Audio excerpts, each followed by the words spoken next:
শরীর নিয়ে আড্ডা দিই। শরীর তো একটা মন্দির, মন্দিরে যাই পরকালের জন্যে, কিন্তু শরীরের জন্যে ইহকালের জন্যে। ইহকাল যদি ভালো না থাকি পরকাল দিয়ে একটু করবোটা কি? সুতরাং এই ইহকালের মন্দিরটা নিয়ে দুটো কথা। শীতকালে যত আরাম সব কম্বলের তলায় বা লেপের তলায়, ঠিক কি? হ্যাঁ, ওখান থেকে মোটেই শরীরটা বেরোতে চায় না, যত পারি ওখানেই থাকি গুটিসুটি মেরে। কিন্তু লেপের তলায় থাকলে তো আরাম খেলে হবে না, আরাম তো হারাম হয় না। সুতরাং আরামটাকে একটু সরিয়ে দিতে হবে, লেপ থেকে বেরোতে হবে, বেরিয়ে শরীরটাকে একটু নাড়াচাড়া করতে হবে। নাড়াচাড়া করলে আমরা ঝরঝরে থাকব। তো আজকে নাড়াচাড়ার ক্ষেত্রে আমরা কথা বলবো শরীরের ভিতটা নিয়ে। শরীরের ভিত হচ্ছে পায়ের মাসেল। সেই পায়ের দুটো পার্ট থাকে, একটা হচ্ছে থাই মাসেল, একটা হচ্ছে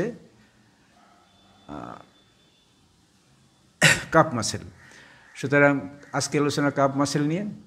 কাপ মাসেল তো দুটো মাসেল আছে ওখানে, হাঁটু এবং গোড়ালির মাঝখানে যে মাসেলগুলো সেটাই কাপ মাসেল। সেখানে আছে গ্যাস্ট্রোকনেমাস আর একটা আছে সোলিয়াস। এই দুটো মাসেল আছে, তাকে একটু শক্তিশালী করতে হবে। তাতে লাভটা কি? লাভটা হচ্ছে আমরা দৌড়ঝাঁপ, লাফানো ঝাঁপানো এগুলো ভালো করতে পারবো। বা যারা অ্যাথলেট, যারা খেলাধুলা করে, যারা ব্যালেন্সিংয়ের কাজ করে, তাদের ক্ষেত্রে এটা অত্যন্ত জরুরি।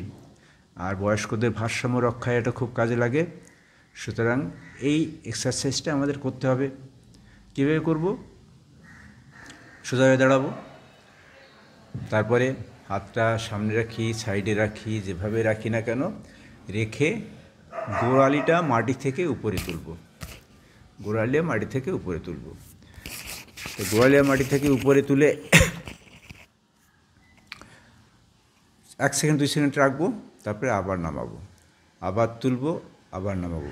এইভাবে আমরা করব 10 থেকে 30 বার, বা সারাদিনে বারবার করতে পারি। হ্যাঁ, যাদের কাজ আছে নেই, আমাদের যেমন কাজ নেই, বাড়িতে বসেই থাকতে হয়। সুতরাং যখনই সুযোগ পাবো তখন করলাম। সকালে, দুপুরে, বিকালে, সন্ধ্যায়, রাত্রে বা ঘুমের আগে আমরা টুকটুক করে এটা করতে পারি। এটা কোনো সময়ের বাঁধন নেই। এটা তো করলাম, কিন্তু সমস্যাই আমার তো বয়স হয়েছে। সুতরাং হাঁটুর উপর দাঁড়াতে গেলেই পড়ে যাচ্ছি, সামনে বা পিছনে পড়ে যাই। আমাকে কী করতে হবে? সেক্ষেত্রে আমাকে হেল্প নিতে হবে। কিসে হেল্প নেব? আমি হয় চেয়ার ধরে দাঁড়াবো, অথবা দেয়ালে হাত রেখে করব, যাতে আমি পড়ে না যাই। পড়ে গেলে তো আর এক বিপদ ঘটবে। সেজন্য আমি এই কাজটাই করব। তখন সাহায্য নিয়ে করব, আইদার দেয়াল বা অন্য কিছু ধরে বা চেয়ার ধরে এটা করব। এটা করা যায়। আর না হলে কী করা যাবে? যদি সেই দাঁড়াতে অসুবিধা হয় তাহলে আমরা বসে বসে করতে পারি।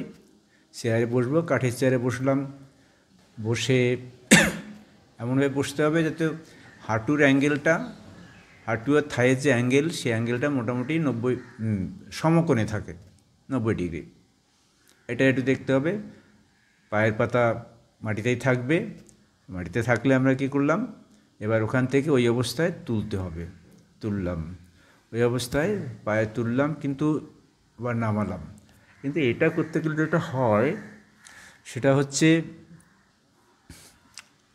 ওই যে দুটো মাসেলের নাম করলাম, গ্যাস্ট্রোকনেমাস আর সোলিয়াস, সোলিয়াসের কাজটা হয়, গ্যাস্ট্রোকনেমাসের কাজ হয় না এই ব্যায়ামটায়। কিন্তু এই বসে যখন করতে গিয়ে আমি যদি একটু পাটাকে একটু চেয়ারের ভিতরের দিকে টেনে নিই, হ্যাঁ, ওই অ্যাঙ্গেলটা যেটা আমরা 90 ডিগ্রি অ্যাঙ্গেল বলছিলাম, সেই অ্যাঙ্গেলটা 45 ডিগ্রি হয়ে যাবে বা কাছাকাছি কিছু একটা হবে। ওইটাকে ওই অবস্থা করব। তাহলে আমি যদি এই ব্যায়ামটা করি, অর্থাৎ মাটি থেকে গোড়ালি তুলি এবং নামাই, তুলি এবং নামাই, তাহলে গ্যাস্ট্রোকনেমাস মাসেলে কাজ হবে। এটা বসে করলাম। আর কি করতে পারি? আবার দাঁড়িয়ে দাঁড়িয়েই আমরা একটা সিঁড়ির ধাপে পা রেখে গোড়ালি নামাতে পারি, আবার এই অবস্থা আনতে পারি।